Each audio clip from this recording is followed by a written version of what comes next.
For more of a look at what a film commission does, let's go over to the California State Film Commission. Most film commissions offer tremendous variety of photos of locations in their areas that are available for people who are filming. As a writer, this and the research the film commission can assist you with can help you to add tremendous realism to your scripts.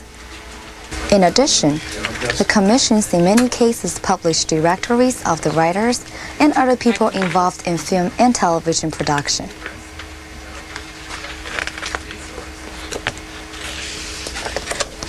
Whether you need to research an area you're writing about, want to make contact with other filmmakers in your area, or if you're ready to take the plunge and produce your own project, the film commissions are one of the best places you can turn. To find a film commission in your area, call the Association of Film Commissioners in Salt Lake City, Utah at 801-538-8681.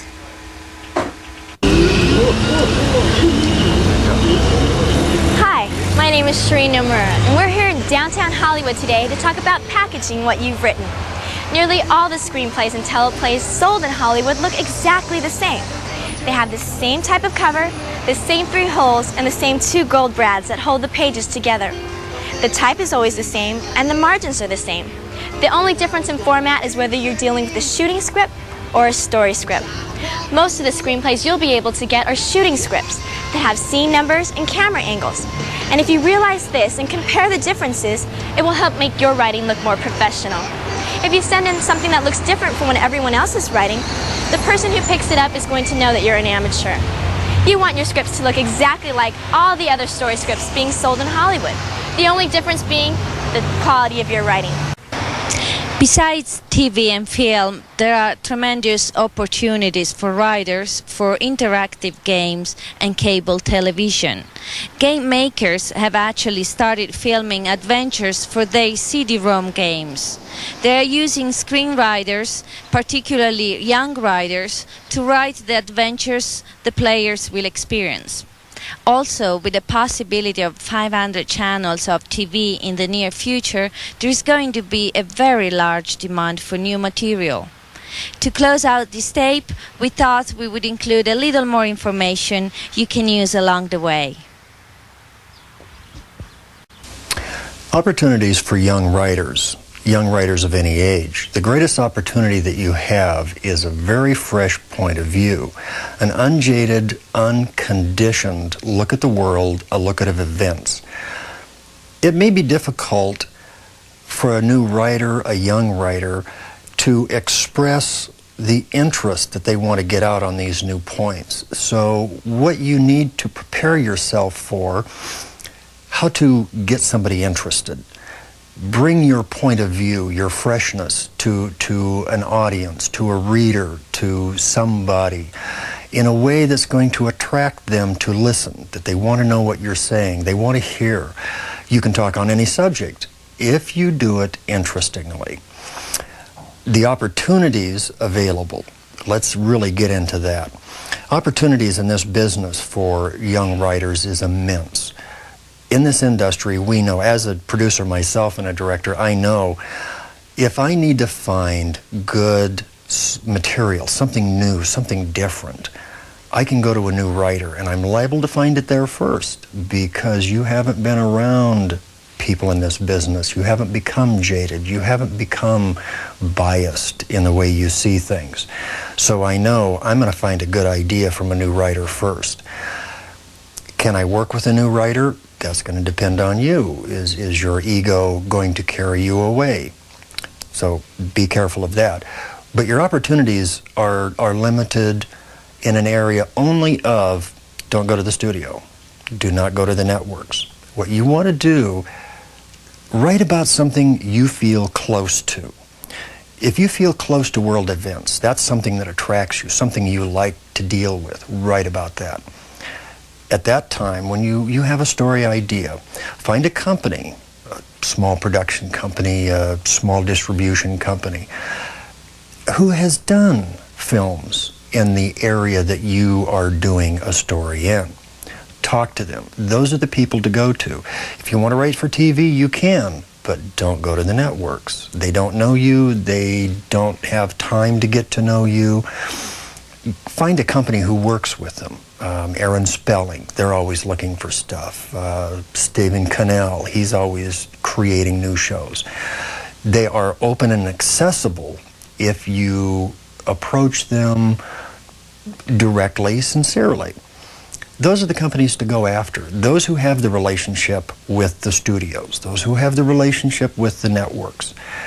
You can sell your story to them. You can sell your idea, perhaps your script. Once you do that, doors will open up to you personally, and you begin to build an established rapport, an established relationship that serves your purpose, because now you can begin as yourself to go to these companies, to go to the networks, but not in the beginning. Take time. Don't feel you have to accomplish this in a year, in 2 years. Do not set a time limit.